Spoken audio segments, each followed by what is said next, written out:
A quick new idea daily from the world's greatest TEDx talks. I'm your host, Atossa Leoni, and this is TEDx Shorts. David Lang is a drone expert whose work takes him to dark and mysterious corners of the world. Underwater deep dives. David's created technology that helps people engage with the ocean and figure out ways to help protect it. An endeavor, he reminds us, that ordinary citizens are capable of doing if we pull together. Of all my childhood memories, there is one that stands above the rest. And that is the time that my brave parents rented an RV, packed it with me and my brothers, and drove west from our house in Minneapolis out to Yellowstone National Park. We saw all the sights like the geysers, we stopped at the Badlands, but more than any of the places, I remember this as an adventure. This was my introduction to the Wild West. But it wasn't until I got older and I learned more about the national park system that I realized just how lucky I was. One, to have that experience, but also that hundreds of years ago, people had the foresight to set aside the very best places, the very best ecosystems in the country for everyone and for future generations, and to really appreciate just how prescient that idea was. You have to go back and you have to look at the history of the National Park Service. So a lot of people know the first national park was Yellowstone in 1872. A lot of people think of John Muir, the poet, naturalist, who was such a visionary in getting people inspired by the idea of conservation, that we need to take the best places and protect them.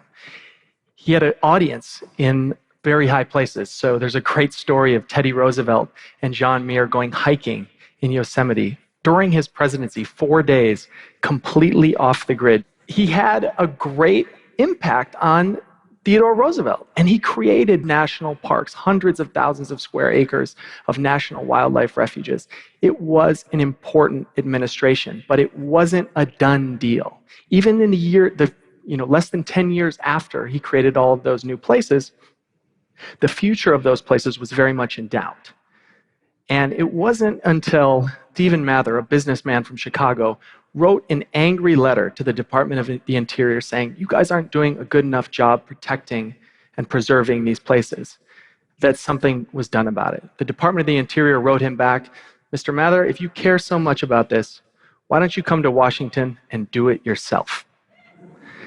And he did. He took a job at the Department of the Interior, but more importantly, he started a campaign.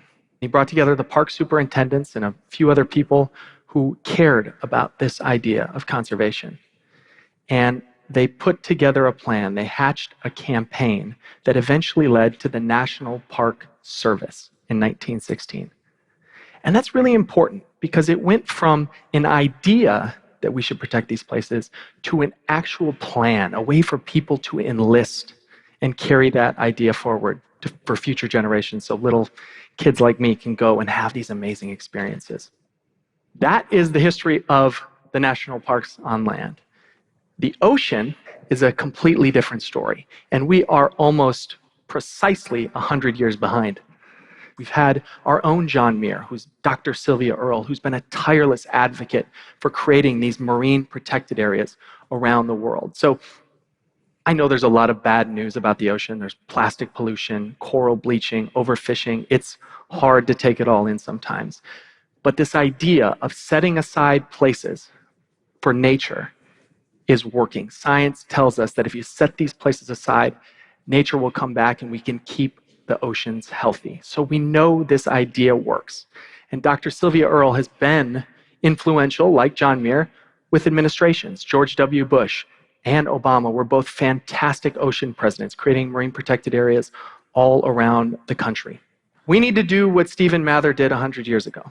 We need to start a campaign to get people engaged with this idea. And I think we need a league of citizen scientists for the ocean. And I've seen glimpses of this future, and I know that it's possible. My friend Eric and I started building underwater robots these little swimming cameras with lights that you can see underwater. We started building these in his garage 5 years ago, and we've watched that grow into this community of thousands of people around the world who believe that everybody should have access to these places. We all deserve the tools to go and explore.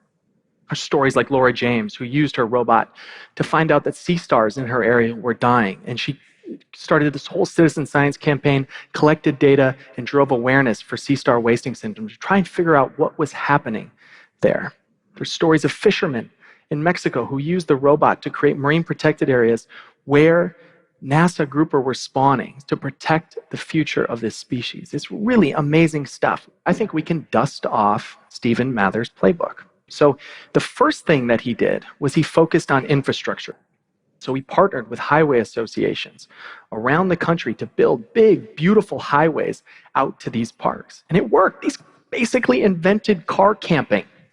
And he knew that if people didn't go to these places, that they wouldn't fall in love with them and they wouldn't care. So that was a really insightful idea that he had. The second thing they did was they focused on visionary philanthropy.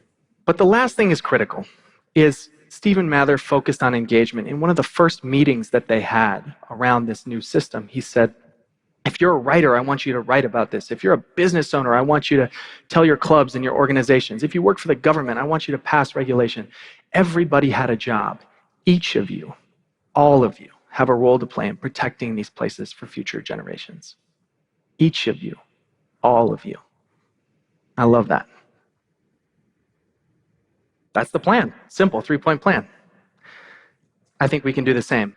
Our team is continuing to build new tools. This is the Trident underwater drone. It's a diving submarine. It's sleek. You can fit it in a backpack. It can go down to 100 meters, deeper than most divers can go.